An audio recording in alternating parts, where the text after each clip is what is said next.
Hey there, guys. My name is Sarah Nicole Nadler. I'm a business and balance coach and an SOM member. So I'm very excited because today I'm going to be going live and showing you how to get rid of office politics within your team.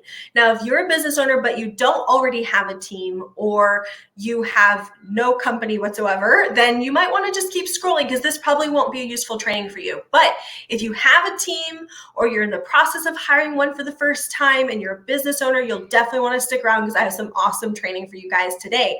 In fact, if you stick around long enough, I'm going to give you a free copy of my employee behavior blueprint, which we'll be training from today. So stick around.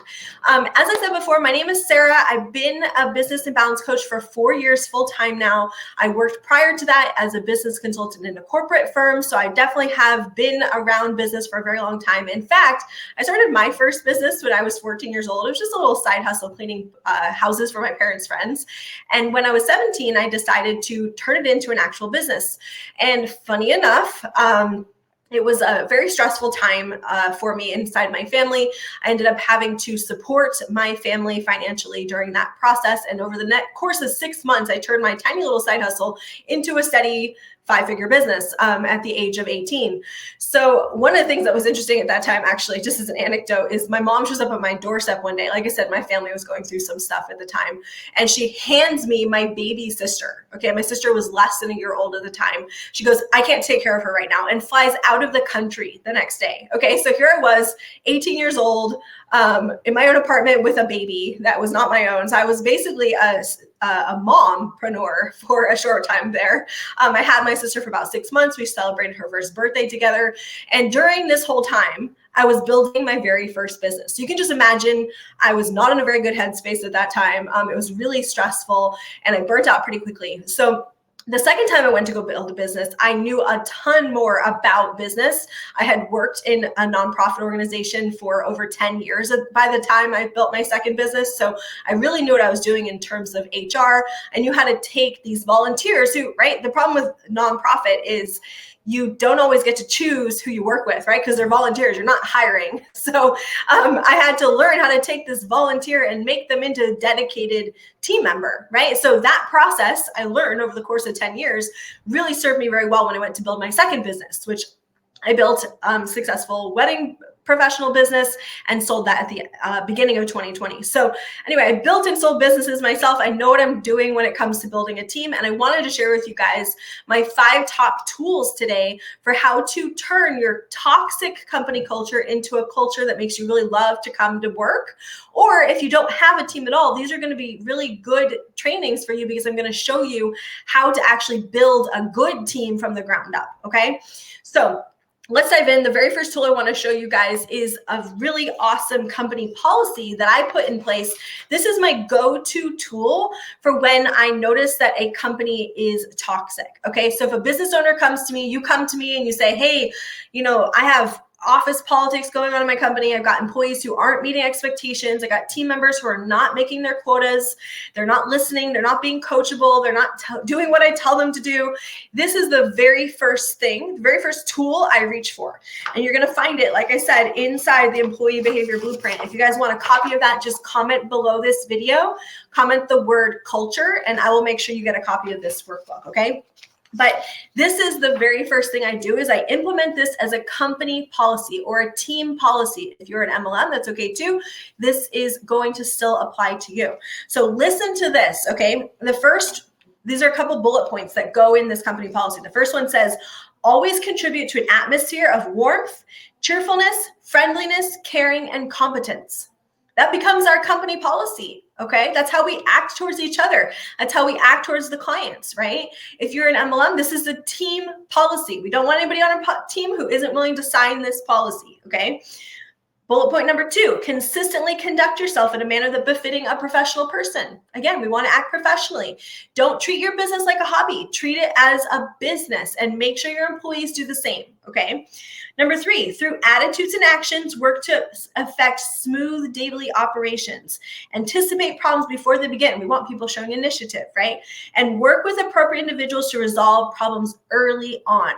So don't sit quiet. If you see something, say something, right? That becomes company policy. And lastly, all communication should be cheerful. Despite what is going on with you on a personal basis, you should always appear professional, enthusiastic, and caring. If you cannot do so at any time, make arrangements with your supervisor to have your job covered until you do, or until you can. So if we implement that as a company policy, meaning we write it up as company policy with the company policy, we keep with the company cover, what's it called? Letterhead. Sorry guys, I can't think today. Put letterhead at the top and make sure people actually understand that this is company policy now, and make them sign it at the bottom that they agree they're going to follow that. We will start to see one of two things happen, okay? Either one, this is for if you already have a toxic culture, right? Normally, one of the struggles you'll hear, or that I hear from business owners like you, right, is, well, I can't tell where it's coming from. It kind of seems like everybody is doing it, right? Everybody's driving me crazy. They're all.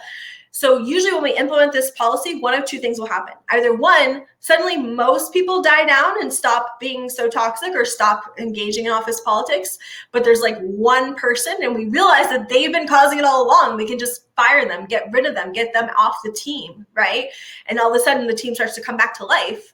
Or everybody just dies down. Everybody else goes, okay, yeah, let's treat each other that way. And they get on board. And now you have a team, right? Not just a bunch of random individuals. You have a team who's working together as a team. And it's truly, truly awesome, okay? So one of two things will happen when we implement this policy. If you guys want a copy of this policy, make sure you comment below and I or my team will make sure you get a copy, okay? All right, number 2. This is my second tool I reach for, either for a brand new team, right? Or again, if we're having some kind of communication issues within the business, like employees hate management, management hates the employees, and like it's all, right? When that's going on, we have to start taking a look at, have we ever trained the team on how to communicate correctly? Okay, now think about this. I'm going to share my screen with you guys. I want you to think about this. Have you ever been taught how to communicate? Most people didn't. I don't know about you, but when I was in school, nobody taught me how to communicate. If so, there was never a class in high school or in college, right, that said how to act professional 101, professionalism 101. Like that was not a class, it was taught. You don't ever get taught how to communicate properly. And so of course we have communication issues in the business, right? So I'm going to teach you this communication formula that I was taught inside a course called Communication for Business from Mr. Hubbard. It's fantastic. If you guys want to learn more about that course, go ahead and reach out to me. I can teach you how to get access to it, okay? But this is the formula that I was taught inside that course. It starts with A. Let's take, in this scenario, I'm going to share my screen again so you guys can see me. Give me 1 second. Be patient. Here I am. Good. There we go. Hi. Okay, so in this scenario, let's take the scenario. I want A is the boss and B is an employee. Okay, let's just take that scenario. I'm going to show you this communication formula. So it starts with A being the source of the communication. When you are the source of the communication, you are responsible to a large degree for that communication formula. Okay, and it starts with this. This ingredient is intention. You have to intend to get your communication across, right? You also have to intend for everything to go right with that communication, meaning you have to intend for that person to take it well, right? I don't know about you, but I've gotten mad before. I have a bit of a temper. And when I get angry, I don't really intend for the other person to receive my communication easily, right? I'm not trying to be understandable. I'm not really trying to be kind sometimes. Let's just be honest. So the first step of the communication formula is you have to intend for the other person to accept your communication. If you don't have that intention, don't be surprised if the communication goes wrong, right? Second ingredient of the formula is attention. So we have to get B's attention. Have you ever tried to talk to somebody who's like on their phone, they're watching TV or whatever else is going on, right? Or you're trying to talk to somebody, but they're handling a client, right? They're not going to get your communication. They're going to be like, did you tell me that, right? Because you didn't get their attention. So you as source are responsible for getting the attention of B. Okay, when you're being A. Now what happens is A gets an idea, intends for it to go across, gets B's attention, and communicates the idea, right? Now, there's two very important things that have to happen at point B for there to be true communication, okay? The first one is duplication. Duplicate means to be able to comply with the communication. If it's a direction, if it's like telling someone what to do, right? Duplicate would mean comply without alteration. Okay, so duplicate, comply without alteration. That's if it's an order, if it's like direction, like, hey, turn left, turn right, go get me that pen and bring it here, right? Like those are directions, right? We have to be able to duplicate the directions. Sometimes duplicate also means simply to be able to repeat something back to you. That's another definition of duplicate. If you're asking a question or you're just making a statement, they don't necessarily need to comply with the statement, right? They simply need to be able to repeat it back to you if necessary, meaning they duplicated it. They actually got the communication. They didn't alter it in their head. It's like playing telephone, right? We don't want people playing telephone in the business because out the other end is not the same thing as what you intended, right? So that's duplicate. They also have to understand. So now understanding is an interesting one because again, this is not just on point B. It's not point B's responsibility alone to understand. Sure, as the employee, right, they have to ask clarifying questions if they don't understand. Otherwise, they're just going to walk away and be confused and not get it done, right? But you as the boss also have to be understandable, okay? So I'm going to give you a little story on this one. A captain of a ship goes to his crew, his sailors, right? And he says, clean this deck, right? Get it all cleaned up and gather up all the fire extinguishers and make sure they are not out of date and get that boat out of the water. And he walks away. Okay, so the sailors, they already have plenty of things to do that day, right? So they get their normal tasks done, and then in a little bit of extra spare time, they clean the deck a little bit, they gather up maybe one fire extinguisher, and they leave the boat the way it is, right? Okay, so then the captain comes back, and he's all angry at the sailors for not getting his orders done, right? He didn't get compliance from his directions. But is it really their fault? Now, here's the thing. If he had said, clean this deck because the admiral is coming at 3 p.m. We want to look our best. Now that's an understandable order. They can prioritize the task based off of all the other things they have to do in their day-to-day because they have time and they have purpose, right? What's the reason for the order, and they know when it needs to be done by. So it was understandable. They could get it done. What about the other one? Gather up all the fire extinguishers by 1 p.m. because we're having a fire inspection from the fire department. And if we don't pass, we can't go out on the water again, right? Our cert's going to be yanked and we won't be allowed to take passengers. Good, now I can understand the urgency of the order because I have time and purpose, right? Same with the get the boat out of the water. That boat is sinking. Get it out of the water now, right? Okay, good. Now I know how to prioritize. So it's on you as a boss to be a good boss and be understandable in your communication to your junior or to your employees or to your team, right? If you're a leader in MLM, you're a leader, you have to give understandable. You can't just complain that they're not coachable, right? If you're not understandable. So it goes both ways. It's definitely a two-way street. I'm sure you guys can think of, go ahead and comment below if you want. Give me some examples of times when you've had someone give you an order that was not duplicatable, was not understandable, or when you've seen employees, you gave it understandable and they just disobeyed anyway, right? We're going to talk about in a minute how you solve that, okay? But those are the ingredients of communication. What's the next ingredient of communication? This is not the end, okay? There's another one. B then is responsible for acknowledging.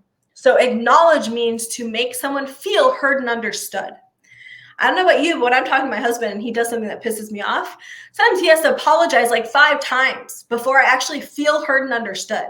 So, we'll be arguing and he'll be like, I'm sorry, and blah, blah, blah, and we keep talking and go, well, you haven't even apologized. He's like, yeah, I did. I'm like, well, I didn't feel like you apologized, right? So it's on B to acknowledge, meaning to make A feel heard and understood. If I tell you, hey, I need $5,000, if I go to my sales team, right, and I say, hey, I need $5,000 made in the next hour so you guys can stay on quota, and my sales team goes, well, that's kind of tough, but we'll try. Is that an acknowledgement? Do I feel heard and understood? I'm like, no, look, buddy, we got to make this go right. Tell me what you need. Do you need tools? Do you need more leads? Like, what's going on? Like, I would probably start to panic slightly inside. I may not show it. I may still be gentle or whatever seems appropriate for the employee at the time. But internally, I'm going like, wait a minute. This guy did not duplicate and understand what I said. Maybe he fully did duplicate and understand what I said, but he didn't acknowledge. He didn't make me feel like he had, right? So that's the other aspect of that communication formula. Can you guys see the power of this? Can you see how, like, if we actually trained our team on how to communicate correctly, we would have a lot less toxicity in the business, right? We'd have a lot less chaos and moments of wanting to tear our hair out if our team learned the communication formula. Okay, so I have a course that I teach. It's just $17. It's called the HR Superstar Masterclass. If you guys want a copy of that or you want access to it, I can drop the link. Just go ahead and comment below HR, okay, or HR Superstar, and I will make sure you get a copy of that. But we're not done. So these are two of the tools that I reach for when I'm trying to fix issues within the company culture, right? The third one is, does the business owner know the difference between correction and disciplining? Okay, so when we have an employee and you're telling them to do something and then they're not complying, right? They're not getting it done, they're altering it, it just doesn't, they don't meet that expectation, they're violating company policy, whatever that might be. Okay, do we correct them or do we discipline them? Well, let me show you. There's one simple answer to this question, and it's black and white. There are no exceptions. Is the employee willing to comply or not? Okay, that's the only difference between correction and discipline. If the employee is fully willing to do so, but they're overwhelmed, they have too many things on their plate, they don't know how to get it done, or they're untrained and they truly have no idea how to get it done, we correct them. We simply correct them, meaning we train them, we retrain them if they need more drilling, we unburden them, we reorganize the area so that things get done right, okay?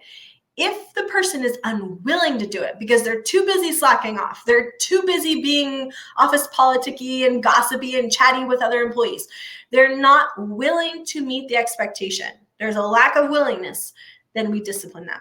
And why? Why do we use discipline in that scenario? Because internally in all of us, we have urges to do wrong, right? That's very normal. Most human people have an urge occasionally to do the wrong thing. They want to hang out on their phone instead of getting their work done, right? Or they want to chit chat instead of getting their work done.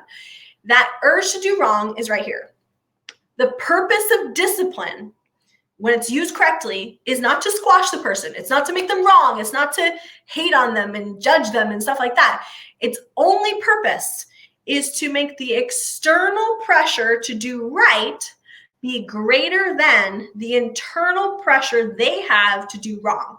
So they have this pressure inside them that's like, oh, I really just want to pretend I'm doing work and just mess around instead, right? Or whatever that internal pressure is. They have this internal pressure to do wrong. We want to make the external pressure we're exerting on them to do the right thing be slightly greater than that. If we undershoot the mark, where they're like, I really want to do it, and we're like, please don't do that, and we're all like, and it's not greater, so they'll continue to do the wrong thing. If we overshoot the mark and they're like, I kind of don't want to do it, and you're like, and you get all mad and like yell and cuss and whatever, that is too much discipline, and they just right? They just become a pancake on the floor, or they act out even more, or they quit, or they cry, right? Like, that's not the purpose of disciplining. We have now overshot the mark and caused a bad effect on the employee, which makes them hate working here, right? It's not on them at that point. It's actually poor leadership.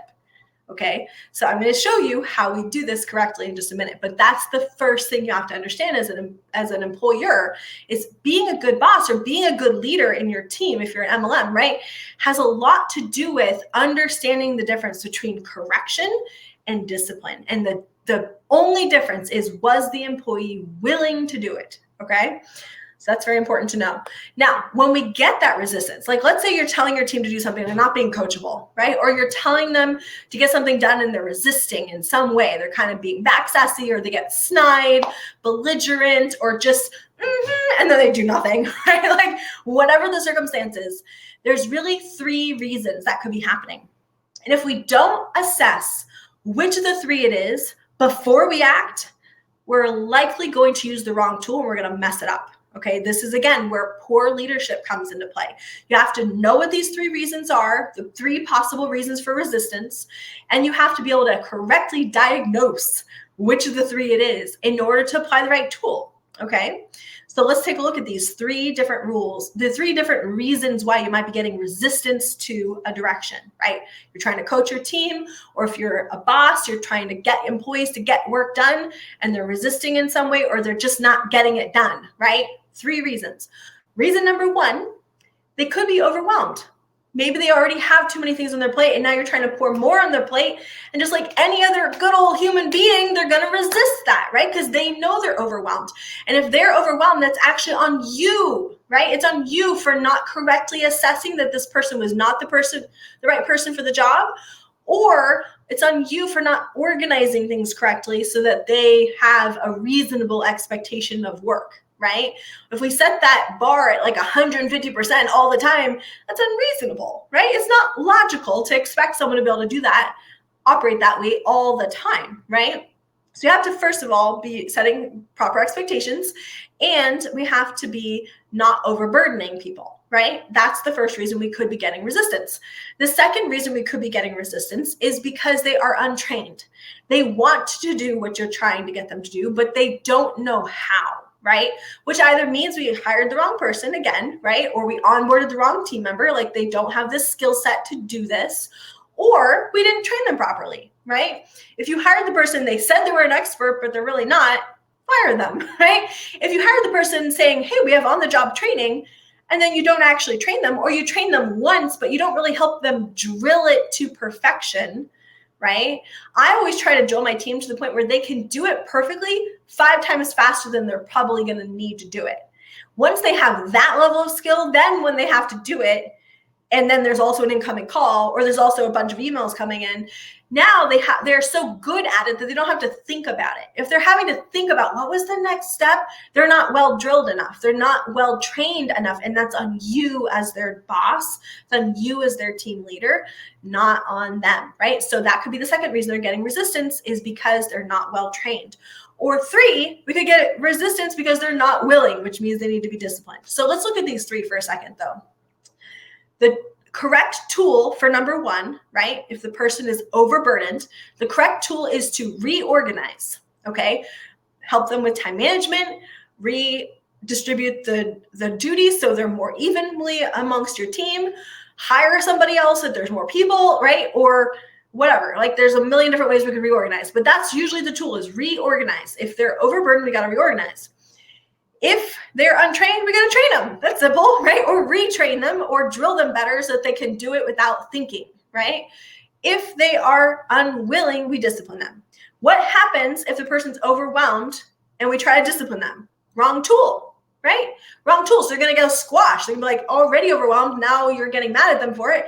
They're going to be even more overwhelmed. They're going to start crying or yelling or throwing things, or they're going to react, right? Negatively because it was the wrong tool. If they are untrained and we treat them like they're bad for being untrained, again, they're going to feel bad. They're going to feel yucky. Their morale is going to come down. Their emotional state is going to come down, and they're not going to perform as well, right? Because it was the wrong tool. If they're unwilling and they need to be disciplined, but instead we try to train them, we go, oh, you poor baby. Right? Oh, you need some more training. When really they were just unwilling. They're not going to stop. Their pattern of misbehavior will continue because it was the wrong tool, okay?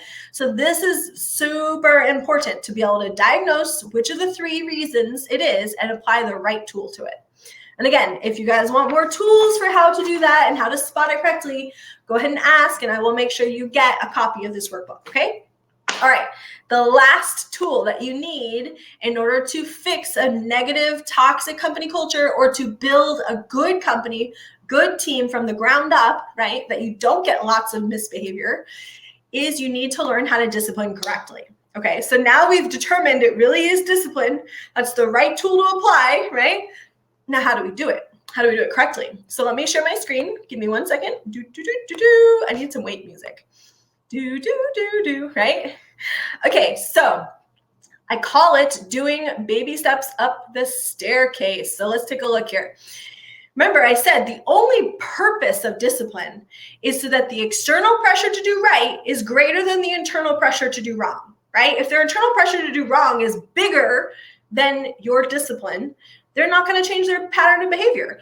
If you go overboard and you like squash them, now they curl up and go, ah, or they quit, or they react even bigger than before, right? Not effective, not effective. So what we have to do instead is we have to take baby steps up the staircase. So I call it the staircase. At stair number 2, no, it's not stair, on floor number 2 is firing the person. Okay, so we're taking baby steps up the staircase toward firing the person. In some circumstances, you want to fire them, right? Like if they stole from you, if they committed fraud, if they put a client's life at risk or someone on the premises' life at risk, we probably just want to fire them. You don't have to take any gradients, right? That's firing with cause, right? Now, you do want to be aware of the labor laws in your state and in your country. They differ from state to state in the United States, and different countries have different rules. But this is a good idea to talk to a lawyer when you're talking about disciplining and or firing employees. It's good to just be aware and have that legal aspect taken care of, okay? But just purely from a psychological viewpoint, I'm going to talk about baby steps up the stairs, okay?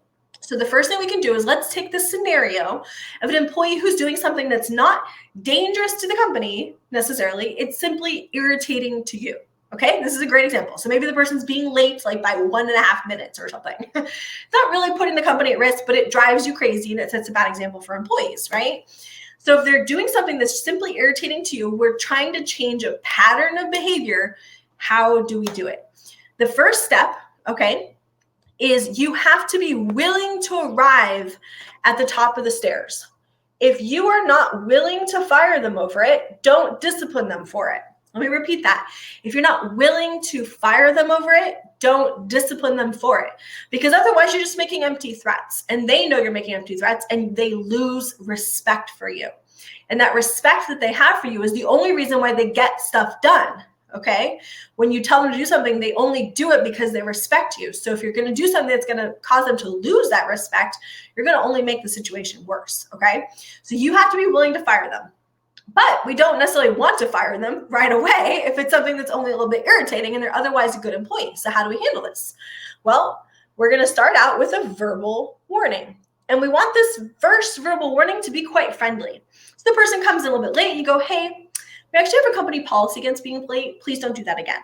Okay. I do it with a smile. I'm friendly. I might even be more friendly and be like, hey, try not to be late. Okay. Like super, super chill. Okay. We're going to be very chill about it the first time because we're trying to not fire the person. We're only simply trying to change a behavior pattern that they have. So that's our first gradient. Okay. First step up the staircase. The next step would simply be a higher gradient of a verbal warning. We're going to be a little bit more serious, maybe a little bit more direct, more eye contact, maybe even raise your voice slightly depending on the scenario, right? Like, hey, not cool, you were late again, right? Again, I'm not yelling, I'm not cussing, I'm not getting violent, right? Like none of that is ever necessary with an employee, okay? If it's done correctly, discipline does not require that, okay? But we do have to keep taking steps up the stairs. What happens if they're late and I go, hey, please don't do that. And then they're late again and I go, hey, please don't do that. And then they do it again and I go, hey, please don't do that. Now I've become a broken record. I'm not taking steps up the staircase. And so they stop listening. Okay. If you don't move up the gradients, you aren't, right? Like we're trying to make the external pressure to do right be greater than the internal pressure to do wrong. So if the first time you did it, it wasn't greater than, the second time you do it, it's still not going to be greater than, right? Like we got to be logical about this, right? Like we got to go up the gradients until we find that key point. Remember, we don't want to overshoot the mark, but we also don't want to just stay in the same level and sound like a robot because it won't get results, right? So I'm going to go up to a more stern verbal warning. After that, we might choose to document the fact that they were late. So what does that mean? What does that look like? Well, we're going to take a piece of paper. We're going to write down, maybe type this, right? The date, the fact that they were late and it violated the company policy. If you have policy numbers, you could say violated policy number 256, lateness, right? And then sign at the bottom and have a line for them to sign it. So when they come in, they're late, you go, hey, come to my office. I want you to read this. Okay, yeah, good. I want you to sign at the bottom. Thank you. Okay, get back to work. Don't be late again, right? Now it's been documented. I didn't raise my voice. I didn't do anything else, but I did document it and put it in their personnel file, and they know that that's not a good thing, right? So that's an increase of the gradient. So I can document, right? You might even document more than once. And this time it's more of a stern conversation. Like, look, this is going in your personnel file. Do you understand the consequences of that, right? Like really making sure that they're getting that this is becoming serious. After that, we have all kinds of different gradients we could use. We could suspend the person without pay for a day, right? Again, this all really depends on the state you're in, the country, your current labor laws, right? Workers have rights. So we don't want to violate their rights in any way while doing this. We don't want to be discriminatory. We simply want to cause a change in their behavior pattern, okay? And the only way we're going to get there is by increasing that gradient one at a time until we find the one that causes change of behavior, okay? So that is how you discipline correctly. Thank you so much, you guys, for coming on live with me. I'm going to stop sharing for here. There we go. If you have any questions around this topic, want to understand more about how to build a really good team, if you would like to work one-on-one with me, I do have a coaching program called the CEO Inner Circle where I teach you how to hire, train, manage a good team and do it in a very profitable way. So you end up with a profitable business and a dream team that allows you to buy back like 20 plus hours a week so you can actually go off and do other fun things, okay? If that sounds interesting to you, then go ahead and comment below Inner Circle and I'll send you the link, all right? Thank you so much. I'll come back next week with some more training. Bye now.